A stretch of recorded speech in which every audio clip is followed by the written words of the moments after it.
নিজেরই একটা বিড়াল, ওর নাম মিও ছিল। ও 2022 সালে নভেম্বরের 7 তারিখ হারিয়ে গিয়েছে। মানে ওকে কেউ চুরি করে নিয়েছে। এখন আমি জানি না মানে ও কোথায়। সো ওটার পর থেকে আমি আসলে বুঝি যে একটা নিজের সন্তান বা এই পোষা প্রাণী যাদেরকে আমরা পেলে ছোট থেকে বড় করি, ওরা হারিয়ে গেলে কেমন লাগে। সো আমার মনে হয় যে এই কন্টেন্টগুলোর কারণেও মানুষ অনেকটা মানবিক হবে, অনেকটা হলেও তাদের পোষা প্রাণীদের প্রতি একটু ভালোবাসা আসবে।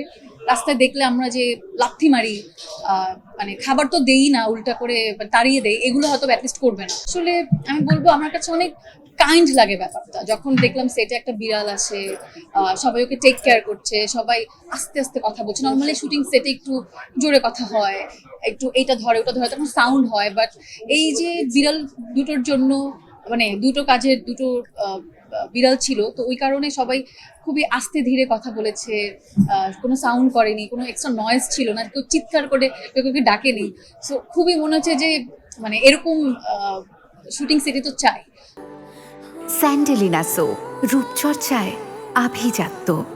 সো ওদের জন্য এনভায়রনমেন্টটা খুবই কমফোর্টেবল করে রাখা হয়েছে, যাতে ওরা ঠিকঠাক মতো কাজ করতে পারে, মানে থাকতে পারে। আর আমার জন্য অভিজ্ঞতা খুব ভালো, কারণ আমি তো আসলে পছন্দ করি ওদেরকে। আমি তো বিড়াল, কুকুর, সব ধরনের প্রাণী আমি পছন্দ করি। বিড়াল আমার আছে নিজের। সো ওই জায়গা থেকে আমার ইমোশনটা বেশি। কাজের অভিজ্ঞতা আসলে খুবই ভালো, কারণ আমার মনে হয় they are the best co actor. So এই তো। মিউ কেমন সাড়া পাচ্ছেন? মিউর সারা খুবই ভালো, আলহামদুলিল্লাহ। কারণ মানে রোজার মধ্যে রিলিজ পেয়েছে। এটা অনেক আগে শুটিং, অনেক আগে বলতে গত বছর নভেম্বরে, আমরা নভেম্বর লাস্টের দিকে শুট করেছিলাম। সো প্রজেক্টটা আসলে অনেক ভালো দেখেই একটু সময় করে আস্তে ধীরে রিলিজ দিয়েছে।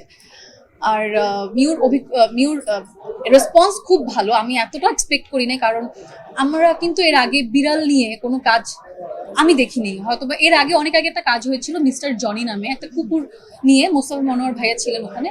সো ওই প্রজেক্টটা আমি দেখেছিলাম। এরপরে আমি আর কখনো কোনো এই প্রাণী নিয়ে কাজ দেখিনি। সো মিউ আসলে আমার দেখা দ্বিতীয় কাজ, আর আমার করা প্রথম কাজ। সো আমি ভাবছিলাম যে আসলে এটা দর্শক কিভাবে দেখবে, কারণ সবসময় তো আমরা নায়ক নায়িকা বেসড রোম্যান্টিক থ্রিলার ভায়োলেন্স এইসব দেখি ওটিটিতে বিশেষ করে। তো সেখানে মানে একটা বিড়াল আর একটা মেয়ে, একটা পরিবারের গল্প দর্শক কিভাবে নিবে। কিন্তু আমার কাছে মনে হয়েছে যে দর্শক এটাকে এত পজিটিভলি নিয়েছে, এটা আমি এক্সপেকটেশনের থেকে বেশি রেসপন্স পাচ্ছি। আর এমনও আমি রেসপন্স পাচ্ছি যে এরকম কাজ কেন হয় না। আর আমার মনে হয় মিউ আর লাভ সিটার এই দুটো কাজই একটা দৃষ্টান্ত যে এরকম কাজ আরো হওয়া উচিত। মানুষকে অনেক কাইন্ড হতে শেখায়। আমরা তো আসলে এই যে কয়েকদিন পরপর ফেসবুকে দেখি অমুক কুকুরকে মেরে ফেলছে, অমুক বিড়ালকে মেরে ফেলছে। আমার নিজেরই একটা বিড়াল, ওর নাম মিও ছিল। ও 2022 সালে নভেম্বরের 7 তারিখ হারিয়ে গিয়েছে। মানে ওকে কেউ চুরি করে নিয়েছে। এখন আমি জানি না মানে ও কোথায়। সো ওটার পর থেকে আমি আসলে বুঝি যে একটা নিজের সন্তান বা এই পোষা প্রাণী যাদেরকে আমরা পেলে ছোট থেকে বড় করি, ওরা হারিয়ে গেলে কেমন লাগে। সো আমার মনে হয় যে এই কন্টেন্টগুলোর কারণেও মানুষ অনেকটা মানবিক হবে, অনেকটা হলেও তাদের পোষা প্রাণীদের প্রতি একটু ভালোবাসা আসবে। রাস্তায় দেখলে আমরা যে লাথি মারি, মানে খাবার তো দেই না, উল্টা করে তাড়িয়ে দেই, এগুলো হয়তো অ্যাটলিস্ট করবে না।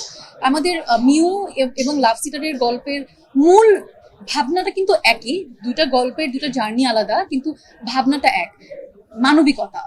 সো এটাই আমার মনে হয় দুটো প্রজেক্টই, মিউ এবং লাভ সিটার, এই দুটোই আসলে মানুষকে মানবিক হতে শেখাবে, একটু ভাবাবে।